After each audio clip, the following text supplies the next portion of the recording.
பர்திமேயு சுவிசேஷ ஊழியங்கள் வழங்கும் நற்செய்தி நேரம். தேவ செய்தி பாஸ்டர் ஆர். அகஸ்டின். இந்த நாளில் உங்களோடு மறுபடியும் எப்போதும் போல சந்திக்கவும் தேவனுடைய வார்த்தையை சொல்லவும் ஆண்டவர் கொடுத்திருக்கிற நல்ல தருணத்திற்காய் ஆண்டவருக்கு நன்றி செலுத்துகிறேன். காரணம், ஒவ்வொரு நாளும் நாம் நிற்பதும் நிர்மூலமாகாமல் இருப்பதும் தேவனுடைய கிருபை. ஏன்னா அநேகருடைய வாழ்க்கையில் பார்த்தீங்கன்னா, இரவு போய் பகல் எப்பொழுது வரும், பகல் போய் இரவு எப்பொழுது வரும் என்று ஏங்கி தவிக்கிற எத்தனையோ மக்கள் உண்டு. அதன் மத்தியில் சுகமாய் வைத்திருக்கிறதற்காய் ஆண்டவருக்கு முதலாவது நன்றி செலுத்துகிறேன். பார்க்கிற எல்லா குடும்பத்திலும் நல்ல சுகமும் பலனும் தேவன் ஜீவனும் தந்து காக்க வேண்டும் என்று உங்களுக்காய் எப்போதும் நான் ஜெபிப்பதுண்டு. இந்த நாளில் உங்களோடு ஒரு காரியத்தை நான் பேச வாஞ்சிக்கிறேன். காரணம், அநேகர் கேட்கிற ஒரு கேள்வி, ஐயா சில காரியங்களை மறக்கவே முடியலை அப்படின்னு சொல்லி பல காரியத்தை சொல்கிறீங்க. எனக்கு நடந்த அந்த காரியம் எப்போது என் மனதில் இருக்கிறது. உதாரணமாக ஒரு அன்னைக்கு ஒரு சகோதரி சொன்னாங்க, ஐயா நான் ஆரம்பத்தில் ஒரு சிறு தவறு செய்து விட்டேன், அந்த தவறை மறைப்பதற்காக இன்னொரு தவறும் செய்தேன், ஆனால் அந்த தவறு இப்பொழுதும் என்னை வாட்டுகிறது, என்னால் மறக்க முடியவில்லை என்று சொல்கிறீங்க. எவைகளை மறக்க வேண்டும், எவைகளை மறக்கக்கூடாது, இதை குறித்த தெளிவு வேண்டும் என்று கேட்டீங்க. நிச்சயமாக, ஏன்னா நமக்கு தெரியாத ஒரு காரியம் என்னென்னா, மறக்க வேண்டியது எதுவும் தெரியாது, மறக்காமல் இருக்க வேண்டியது எதுவும் தெரியாது. மறக்க வேண்டியதை மறக்க மாட்டோம், மறக்கக்கூடாத மறந்துடும். சில நேரங்களில் பாருங்கள், வங்கிக்கு போவாங்க, புஸ்தகத்தை எடுத்துக்குவாங்க, செக் புக் எடுத்துக்குவாங்க, ஆனால் முக்கியமானது எது, பேனாவை மறந்துட்டு போயிடாங்க. அங்கே போய் ஒவ்வொருத்தனா கொஞ்சம் பேனா இருக்கா பிரதர், கொஞ்சம் பேனா இருக்கா பிரதர். நாம் எந்த காரியத்திலும் மறக்கக்கூடாது காரியங்களும் உண்டு. மறக்க வேண்டிய காரியங்கள் இந்த வேதத்தில் அநேகமாக எழுதப்பட்டிருக்கிறது. எத்தனை பேர் இன்றைக்கி மறக்க முடியாத பல காரியங்கள் மனதில் வச்சுருக்கீங்களோ, இந்த செய்தியை கேட்ட பிறகு மறக்க வேண்டியது என்ன, மறக்கக்கூடாதது என்ன என்பது உங்களுக்கு தெளிவாயிரும். உங்களுடைய வேதாகமத்தை நான் எப்போதும் போல சொல்லுவேன். எங்கே இருந்தாலும் சரி, தயவு செய்து இந்த நிகழ்ச்சியை பார்க்கிற வாய்ப்பு கிடைக்கும்போது நீங்கள் ஒரு காரியத்தை மறக்கக்கூடாது. என்ன பிரதர்மீங்க, உங்கள் வேதாகமத்தை எங்கே இருந்தாலும் தயவு செய்து தேடி கையில் எடுத்து வச்சிருக்கணும். எதுக்குன்னா, நான் சொல்கிறது சரியாக இருக்கா, ஒருவேளை தப்பாக இருக்கா. ஏன்னா அநேகர் கேட்குறீங்க, என்ன பிரதர் வசனங்கள்லாம் அப்படியே சொல்கிறீங்களே எப்படி அப்படின்னு கேட்குறீங்க. அது நல்லது, கர்த்தர் கொடுத்தா அது அவருக்கு மகிமை. ஏன்னா சிலருடைய இருதயத்தில் என்னென்னவோ காரியத்தை வைக்கிறார், என் இருதயத்தில் வார்த்தையை வைத்தார். ஆகையினாலே எல்லாரும் உங்கள் வேதத்தை கையில் எடுங்க, எடுத்து ஒரு வார்த்தையை திருப்புங்க. ஆதியாகமங்களின் புஸ்தகத்திலே 27ஆம் அதிகாரத்திலே 45வது வசனத்தை நல்லா கவனிங்க. பழைய ஏற்பாட்டில் முதல் புஸ்தகம் ஆதியாகமம், மோசே எழுதின புஸ்தகம். 5 மோசேயின் நூல்கள், அதில் ஒன்று ஆதியாகமம். இந்த ஆதியாகமத்தின் புஸ்தகத்தில் 27ஆம் அதிகாரத்தில் 45வது வசனத்தை அப்படி எல்லாரும் திருப்பிக்கிறீங்களா? அப்படி எல்லாம் திருப்பின வரைக்கும் நீங்களும் நான்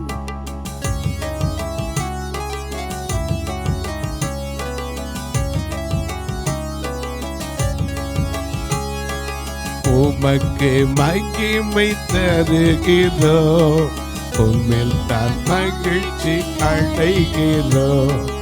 உமக்கு மகிமை தருகிறோ, உம்மில் தான் மகிழ்ச்சி அடைகிறோ. ஹalleluya, ஹalleluya, ஹalleluya.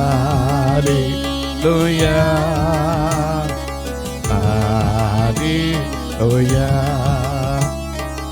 உமக்கு மகிமை தருகிறோம், உம்மில் தான் மகிழ்ச்சி அடைகிறோம்.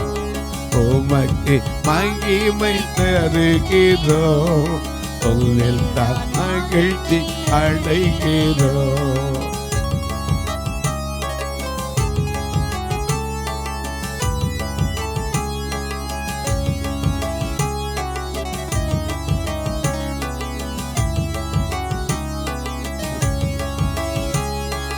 தாழ்மையில் அடிமையை நோக்கி பார்க்கிறேன்.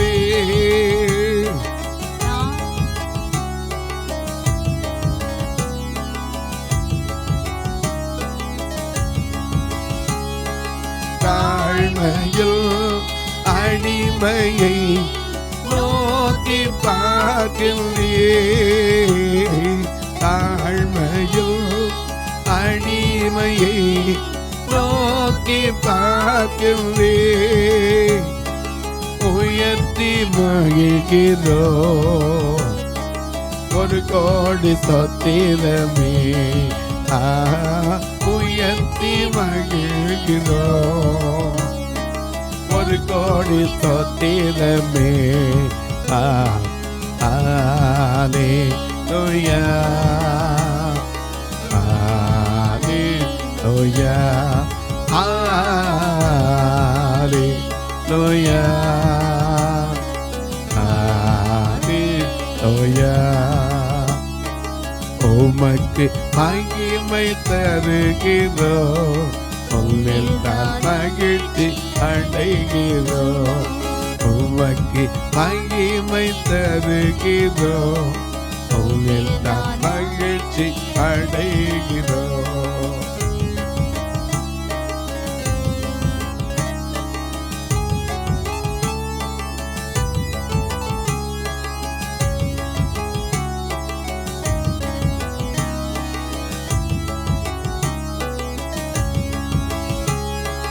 கண்மலையில் வெளிப்பில் வைத்து கரத்தால் மூடுகிறேன்.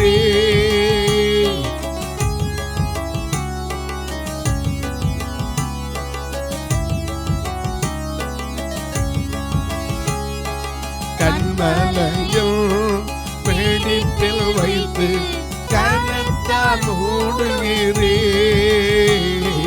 கண்மலையில் வெள்ளிப்பில் வைத்து கரத்தால் மூடுகிறேன். உங்கள் சொல்லி பாடுவே இதய வேந்தனை. என்ன சொல்லி பாடுவே இதய வேந்தனை. ஹல்லேலூயா. Hallelujah, hallelujah, hallelujah. உமக்கு மகிமை தருகிறோம், உம்மில் தான் மகிழ்ச்சி அடைகிறோம்.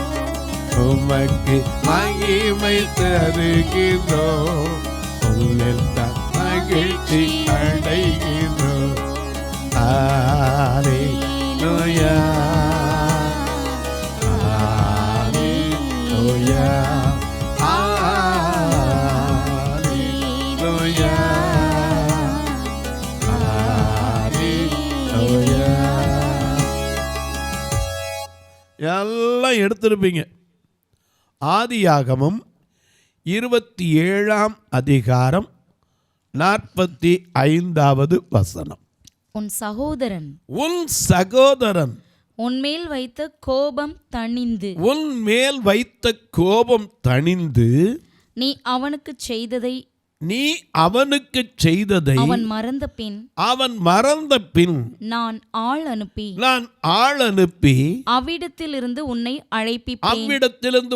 அழைப்பிப்பேன். நான் ஒரே நாளில் உங்கள் இருவரையும் ஏன் இழந்து போக வேண்டும் என்றால். எனக்கு அன்பானே, இதில் ஒரு பெரிய சத்தியம் அடங்கியிருக்கு.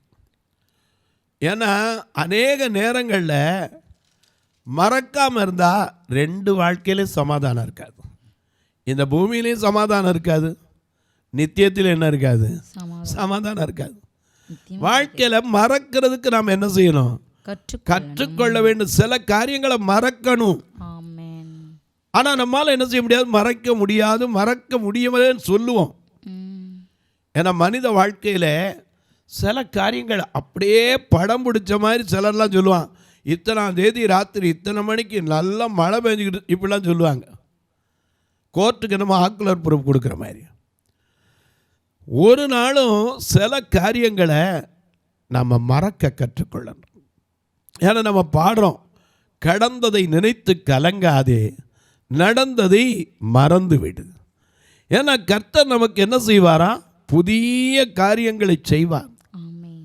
அதனால் அநேக நேரங்களில் நடந்ததை நினச்சி மனசில் வச்சு நாம் சோர்ந்து போகக்கூடாது, பலவீனப்படக்கூடாது. சில நேரம் அதுவே நமக்கு நோயாகவும் மாறிவிடக்கூடாது. இன்றைக்கி அதிக கவலைப்பட்டு எத்தனை பேர் சுகரில் விழுந்தவங்க உண்டு, எத்தனை பேர் டென்ஷன்னால் தன்னுடைய வாழ்க்கையில் பலவீனப்பட்டதுண்டு. ஏன்னா மனதில் கவலை வந்துருச்சுனாலே மனுஷனுக்கு உடனே சாப்பிட ஓடாது, எந்த காரியமும் செய்ய ஓடாது. ஆனால் ஒன்றை தெரிஞ்சுக்கங்க, கவலைப்படுகிறதுனால வேதம் சொல்லுது, எவன் தன் சரீரத்தில் உள்ள முளத்தை என்ன செய்ய முடியாது? கூட்ட முடியாது, குறைக்க முடியாது. நாம் மறப்பதற்கு நம்ம மனதை பக்குவப்படுத்தணும். சில காரியங்கள் நமக்கு மற்றவர்கள் செய்ததை நாம் மறக்க கற்றுக்கொள்ளணும். அது மாதிரி நாம் மற்றவங்களை செஞ்சிருந்தாலும் அவங்க மறப்பதற்கு கற்றுக்கொள்ள வேண்டும். ஏன்னா வேதம் இருபுறம் கருக்குள்ளப்பட்டேன், மறந்துடக்கூடாது. அப்படி பார்த்தா நாம் செய்ததெல்லாம் ஆண்டவர் நினச்சிருப்பார்னா நாம் எந்நேரம் நிற்க முடியுமா? முடியாது. அவர் சொன்னார், நான் அதை நினைவிலே வைக்க மாட்டேன், சமுத்திரத்தின் ஆழத்தில் போட்டேன், முதுகுக்கு பின்னாடி எரிஞ்சிட்டேங்கிறார். ஆகையினால மறக்க வேண்டிய காரியங்கள் என்ன? சிலர்லாம் பார்த்தீங்கன்னா ஒரு நாள் நடந்த காரியத்தை ஒவ்வொரு நாளும் நினச்சி சோர்ந்து போகிறதுண்டு. தயவு செய்து சில காரியங்களை மறக்க கற்றுக்கொள்ளுங்கள். இதை யார் சொல்கிறா?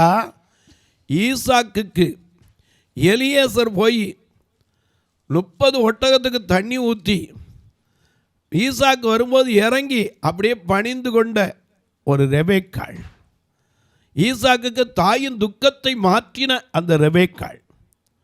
ஏன்னா அந்த காலத்தில் படி இறங்கி தண்ணி எடுக்கணும். இவர் போனது குடிக்கத்தான் தண்ணி கேட்டார் எலியேசர். ஆனால் அவன் ஒட்டகத்துக்கும் தண்ணி ஊற்றி தன் பொறுமையை நிலைநாட்டியவள். இந்த ரெபேக்காள் தன் மகன்கிட்ட சொல்கிறா. யார்கிட்ட சொல்கிறா? யாக்கோபிட்ட சொல்கிறா. யாக்கோபு யார், ஏசா யார்? 2 பேரும் பிறந்ததான். எப்போ பிறந்தாங்க? ஆதி ஆகமத்தில் நாம் வாசிக்கும் போது ஆதி ஆகமத்தில் 25-22 அவருடைய கர்ப்பத்தில் பிள்ளைகள் ஒன்றோடு ஒன்று மோதிட்டு, வாசிங்க பார்க்கலாம். அவள் கர்ப்பத்திலே பிள்ளைகள் ஒன்றோடு ஒன்று மோதிக்கொண்டிருந்தன. அப்பொழுது அந்த ரெபேக்காள், இப்படியானால் எனக்கு எப்படியோ என்று சொல்லி கர்த்தரிடத்திலே விசாரிக்க போனாள். ஏன்னா கர்த்தர்கிட்ட கேட்டு வாங்கின பிள்ளைதான். அதுக்கு முன்னாடி வாசிக்கிறோம், ஈசாக்கு மலடியாயிருந்த தன் மனைவிக்காக ஈசாக்கு கர்த்தரை நோக்கி வேண்டுதல் செய்தான். கர்த்தர் அவள் கர்ப்பத்தை கொடுத்தார். இந்த கர்ப்பத்தில் 2 பிள்ளைகள் இருந்துச்சு, ஒன்றோடு ஒன்று மோதிக்கொண்டது. அப்பவே தகராறு தான் உள்ளே இருக்கும் போதே, இந்த தகராறு தான். அதனால ஆனால் இப்போவே இப்படி மோதுத, இப்படியானால் எப்படியோ என்று யார்கிட்ட கேட்கறது? ஏன்னா நமக்கு தெரியாது. பிரசங்கி 11:5 ஆவியின் வழி இன்னதென்றும் கர்ப்பவதியின் வயிற்றில் எலும்புகள் உருவாகும் விதம் என்னவென்றும் நீ அறியாதது போல தேவனுடைய செயல்களை அறிய முடியாது. அதனால் கர்ப்பத்தின் கனி கர்த்தர் கொடுக்குற, அதனால் அவர்கிட்ட தான் கேட்கணும். கர்த்தர் இடத்துல விசாரிக்க போனான். அப்ப கர்த்தர் பதில் கொடுத்தார். என்ன கொடுத்தார் வாசிங்க. மிக அழகா நமக்கு எழுதி வச்சிருக்க. அதற்கு கர்த்தர், 2 ஜாதிகள் உன் கர்ப்பத்தில் 2 ஜாதிகள் உன் கர்ப்பத்திலிருந்து உண்டாயிருக்கிறது. 2 வித ஜனங்கள் 2 வித ஜனங்கள் உன் வயிற்றிலிருந்து பிரியும். அவர்களில் ஒரு ஜனத்தார் அவர் ஒரு ஜனத்தார் மற்ற ஜனத்தாரை பார்க்கிலும் பலத்திருப்பார்கள். அது மட்டும் சொன்னா பரவாயில்ல, மூத்தவன் இளையவனை சேவிப்பான். இது தீர்க்க தரிசனம். இது தீர்க்க தரிசனம். மூத்தவன் இளையவனை சேவிப்பான். இது என்னங்க தீர்க்க தரிசனம்? இளையவன் தான் மூத்தவனை என்ன செய்யணும்? நியாயமா சேவிக்கணும். ஆனால் இங்கே வருது, மூத்தவன் இளையவனை சேவிப்பான் என்று சொன்னது மட்டுமல்ல, அவர் கர்ப்ப காலம் வந்தது. பிரசவ காலம் பூரணமான போது, பிரசவ காலம் பூரணமான போது அவள் கர்ப்பத்தில் 2 பிள்ளைகள் இருந்தது. மூத்தவன் சிவந்த நிறமுள்ளவனாய், நல்ல கவனிங்க, மூத்தவன் யாரு? ஏசா. அவன் சிவந்த நிறமுள்ளவனாய், சர்வாங்கமும் ரோம அங்கி உடல் முழுவதும் ரோம அங்கி போர்த்தவனாய் போலவும் வெளிப்பட்டான். அவனுக்கு ஏசா என்று பெயரிட்டார்கள். அவனுக்கு ஏசா என்று பெயரிட்டார்கள். பின்பு அவன் சகோதரன் தன் கையினாலே ஏசாவின் குதிங்காலை பிடித்துக்கொண்டு வெளியப்பட்டான். ஒரு நிமிஷம் முன்ன பின்ன யார் அண்ணன் தம்பின்னு சொல்றது? வெளிப்பட்டான். அவனுக்கு யாக்கோபு என்று பெயரிட்டான். இந்த யாக்கோபு எனக்கு அன்பானவர்களே தவறு செய்து விட்டான். என்ன தவறு செய்தான்? அதாவது ஏசாவுக்கு கிடைக்க வேண்டிய சிரேஷ்ட புத்திர பாகத்தை ஏமாற்றி பெற்றுக்கொண்டான். ஏன்னா ஒரு சமயத்தில் வேட்டைக்கு போயிட்டு வரும்போது பசியோடு இருந்தான். அவன் இப்போ உட்காந்து பயத்தங்குழு காய்ச்சிக்கிட்டு இருந்தார். யார்? நம்ம யாக்கோபு. அப்படி காய்ச்சிக்கிட்டு இருக்கும்போது எனக்கு கொஞ்சம் அந்த கூடை கொடுனா, நான் சேஷ்டபுத்திர பாகத்தை கொடு. சேஷ்டபுத்திர பாகம்னா என்ன? ஒரு குடும்பத்தில் 3 பிள்ளைகள் இருந்தாலும் 4 பங்கு வச்சு பிள்ளைக்கு 2 பங்கு கொடுக்கறது என்னது? சேஷ்டபுத்திர பாகம். இந்த சேஷ்டபுத்திர பாகத்தை பறித்து கொண்டது மட்டுமல்ல, தன்னுடைய ஆசீர்வாதத்தையும் தகப்பனிடத்தில் ஏமாற்றி பெற்றுக்கொண்டான். கண்டு தெரியாத வயது முதிர்ந்த தகப்பனிடத்தில் போய் நான் தான் ஏசா அப்படின்னு சொல்லி, அவனுக்காவது கொஞ்சம் மனசாட்சி இருந்துச்சு. ரெபேக்கால் கொஞ்சம் நான் வர்ற வழி ஏமால வரட்டும், நான் சொல்கிறத மட்டும் செய் அப்படின்னு அனுப்பிவிட்டா. யாக்கோபு போய் அந்த ஆசீர்வாதத்தை பெற்றுக்கொண்டான். ஏசா போய் வனமெல்லாம் சுற்றி அவருக்கு சாப்பிட்றது கொண்டு வர்றதுக்குள்ளே அம்மா சொல்லிட்டான். என்ன சொல்லிட்டான்? அவன் போய் அங்கே வனத்தரத்தை தேடிட்டு வர்றதுக்குள்ளே நீ தான் மாட்டு மந்தையை மேய்க்கிறவனாச்சே, உன் இதெல்லாம் வந்து போய் ஒன்று பிடிச்சிட்டு வா. நல்லா உங்கள் அப்பன் தின்னு கட்டவன் எனக்கு தெரியும், ஏன்னா இத்தனை வருஷம் பொங்கி போட்டிருக்கேன்ல, அவன் வாய்க்கு ருசியாக சமையல் பண்ணித்தானே, உன்னை ஆசீர்வதிக்கட்டும் அப்படின்னு சொல்லி அவனை அனுப்பிவிட்டாள். அவன் மேலே ஒரு ஆட்டுத்தோலை போற்றி. யாக்கோபு தடவி பார்க்கிறான். தடவி பார்த்து கேட்குறான், எப்பா சரீரமோ ஏசாவின் சரீரமாக இருக்குது, சத்தமோ யாக்கோபின் சத்தமாக இருக்குது அப்படின்னா, இல்லை நான் தான் உம்முடைய மகன் மூத்தவன் சொல்லி ஆசீர்வாதத்தை வாங்கிவிட்டான். இந்த ஆசீர்வாதத்தை ஏமாற்றி வாங்கி தனக்கு இருந்த சிரேஷ்டபுத்திர பாகத்தையும் பறித்து கொண்டதினாலே ஏசாவுக்கு என்ன வந்துருச்சு? கோபம். இவனை எப்படியாவது அழிக்கணுங்கிற அளவுக்கு அவர்களுக்குள்ளே மூர்க்க வெறி. எனக்கு அன்பார்களே, இந்த கோபத்தினால ஒருத்தர் எப்போ அப்படி பீறி நிற்கிற நேரத்தில் ஒருத்தருக்கு ஒருத்தர் கிடைச்சா போதும், யாரை நீ அழிக்கிறா நான் அழிக்கிறாங்கிற பட்சத்தில் தான் இந்த வார்த்தையை ரெபேக்காள் பேசுகிறாள். என்ன பேசுகிறா? திரும்ப வாசிக்க கேட்போம். ஆதியாகமம் 27:45 திரும்ப வாசிக்க. உன் சகோதரன் யாக்கோபிட்ட கூட சொல்றா, எப்பா உன்னுடைய சகோதரன் உன்மேல் வைத்த கோபம் தணிந்து. எனக்கு அன்பார்களே, கோபம் என்பது மதிகட்ட காரியத்தை கூட செய்ய சொல்லிடும். நீதிமொழிகள் 14:17 வாசிக்கிறோம், முற்கோபி மதிகேட்டை செய்கிறார். இன்னைக்கு அநேக நேரம் முற்கோபத்தினால தவறான காரியங்களை கூட செஞ்சுட்டு அப்புறம் தான் யோசிப்போம். எனக்கு அன்பானுடைய கோபம் நிர்மூடனை கொல்லும் என்று எழுதியிருக்கிறது. வேதம் இன்னும் பார்த்தா சொல்லுது, நீங்கள் கோபம் கொண்டாலும் பாவம் செய்யாதிருங்கன்னு சொல்லியிருக்கு. எனக்கு அன்பானுடைய ஒரு அரசனுக்கு கோபம் வந்ததுனால நல்லா விசாரிக்காம ஒரு மனைவியை தள்ளி விட்டதை இந்த வேதம் சொல்லுகிறது. எஸ்தர் சரித்திரத்திலே 1ஆம் அதிகாரத்திலே ராஜா ஒரு பெரிய விருந்து செய்தான். 127 நாடுகளை அரசாண்ட ஒரு அரசன். அவன் ஒரு விருந்து செய்யும் போது எல்லாருக்கும் மதுபானம் பரிமாறப்பட்டது. முதல் ரக மதுபானங்கள். யாரையும் பலவந்தம் பண்ணலை, எல்லாரும் இஷ்டப்படி குடிக்கலான்னு விட்டாங்க. அப்போ அவன் அந்த மதுபானம் அவனுக்குள்ளே போனபோது தன் மனைவியை அழைத்து அவளுடைய அழகை இவன் பார்த்து ரசிக்க வேண்டிய அந்த நிலையிலே எல்லாரும் பார்க்கணும்னு அழைத்து விட்டான். அவன் சொன்னான், இப்படிப்பட்ட சூழ்நிலையில் நான் வருவது எப்படி இருக்காது, சரியாக இருக்காது, அதனால் போய் சொல்லு, வரலன்னு சொல்லிடு. ஆனால் அங்கேருந்து வந்து பதில் சொன்னவன் ராஜாத்தி வரமாட்டேன்றாங்க. உடனே இவனுக்கு மூர்க்க கோபம் வந்துச்சு. கோபம் வந்தோடனே அங்கே இருக்கிற ஆலோசனையில் ஒருத்தன் எதிர்த்து சொன்னால், ராணியே ராஜாவுக்கு கீழ்ப்படியலைன்னா இதை கேட்குற பெண்களெல்லாம் இதை பார்த்து அவங்களும் புருஷர்களை கனவீனப்படுத்துவாங்க. ஆகையினால வஸ்தி தள்ளப்பட வேண்டும் என்று சொன்னான். ராஜாவுக்கு உள்ளே போயிருந்ததுனால ஒன்றுமே தெரியலை. அதனால தான் அவர் உடனே வஸ்தி தள்ளப்பட வேண்டும் ஓகே தள்ளிட்டார். ஆனால் 2ஆம் அதிகாரம் 1 வசனத்தில் பார்க்கிறோம், இவைகளுக்கு பின்பு ராஜாவாகிய அகாஸ்வேர் உக்கிரம் தணிந்த போது அவன் வஸ்தியையும் அவள் செய்ததையும் அவளை குறித்து தீர்மானிக்கப்பட்டதையும் நினைத்தான். ஐயா, முடிஞ்ச பிறகு நினைச்சு என்ன பண்றது? அநேக நேரங்களில் கோபம் மதிகட்ட காரியத்தை செஞ்சிடும். இன்றைக்கி அநேக நேரங்கள் அதானே ஒருத்தருக்கு ஒருத்தர் கோபத்தில் தானே செஞ்சுட்டு அப்புறம் உட்காந்து யோசிக்கிறாங்க. எனக்கு அன்பானுடைய முதல்ல உட்காந்து நாம் செய்யும்னால கோபம் என்கிற ஒரு குணத்தை நாம் கனவே ஒழிக்கணும். என்னைக்கு ஆண்டவருக்குள்ளே வர்றோமோ அன்னைக்கு கோபத்தை முதல்ல என்ன செய்யணும்? சிலுவையில் அறையணும். உன் கோபம் எதுக்குள்ளே தணிஞ்சிடணும்? சூரியன் அஸ்தமிக்கிறதுக்குள்ள ஒரு கோபம் தணிஞ்சிடணும். ஏன்னா இந்த கோபத்தினால தவறான முடிவு எடுத்துடக்கூடாதுதான் ரெபேக்காள் சொல்கிறா. உன் சகோதரன், திரும்ப வாசிங்க 27:45 அழகாக எழுதி வச்சிருக்கா. உன் சகோதரன் உன்மேல் வைத்த கோபம் தணியன்னா உடனே தணிஞ்சிடாது, கொஞ்ச நாள் ஆகணும். தணிஞ்சு நீ அவனுக்கு செய்ததை அவன் மறந்த பின் நான் ஆள் அனுப்பி உன்னை அவ்விடத்திலிருந்து அழைப்பிப்பேன். ஏன்னா ஒரே நாளில் நான் 2 இழந்து சமாதானம்லாம் போகணுமா?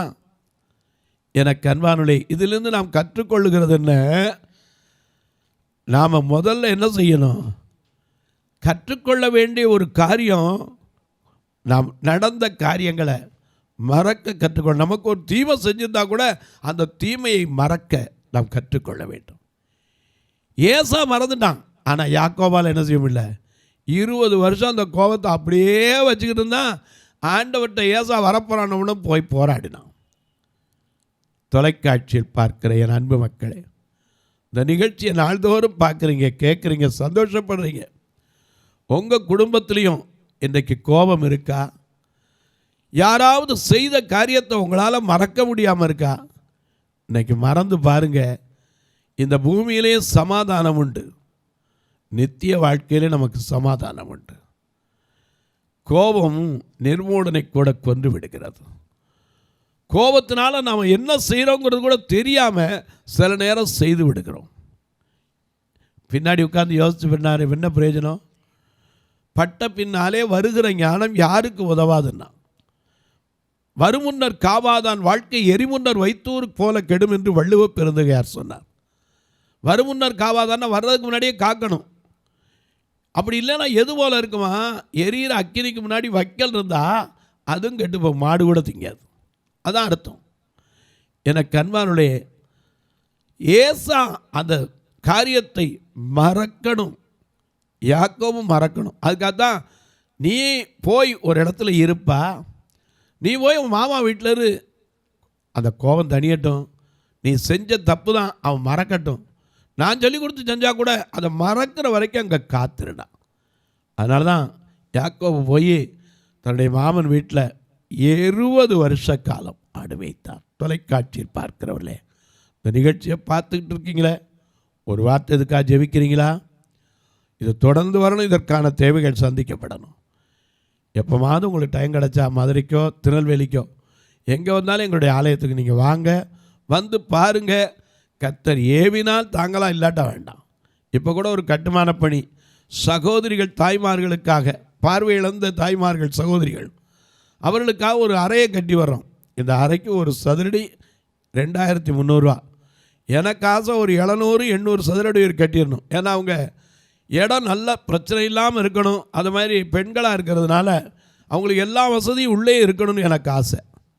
நீங்களும் ஒரு விசை அந்த சகோதர சிநேகத்தோடு இருந்தால் 1 சதுரமோ 2 சதுரமோ கர்த்தர் ஏவுகிறபடி தாங்கலாம்.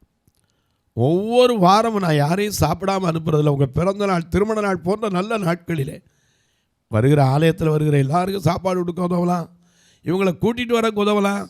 பார்வையற்றோருக்கு பிரயோஜனமாய் உள்ள ஊன்றுகோல், ஆடியோ, வேதாகமங்கள், ஏன் நல்ல சட்டை இல்லாத கூட எத்தனை பேர் இருக்கான். மரித்தா கூட சொந்தக்காரன் வரமாட்டேன்றான். நீங்களும் தொடர்பு கொள்ளலாம். எப்படி பிரதர் நாங்கள் தொடர்பு கொள்ளணும்னு ஆசை இருக்குது, எப்படி தொடர்பு கொள்ள? இதில் 2 நம்பர் வந்துக்கிட்டே இருக்கும். அதன் வழியாய் நீங்கள் ஜிபே, ஃபோன்பே உண்டு.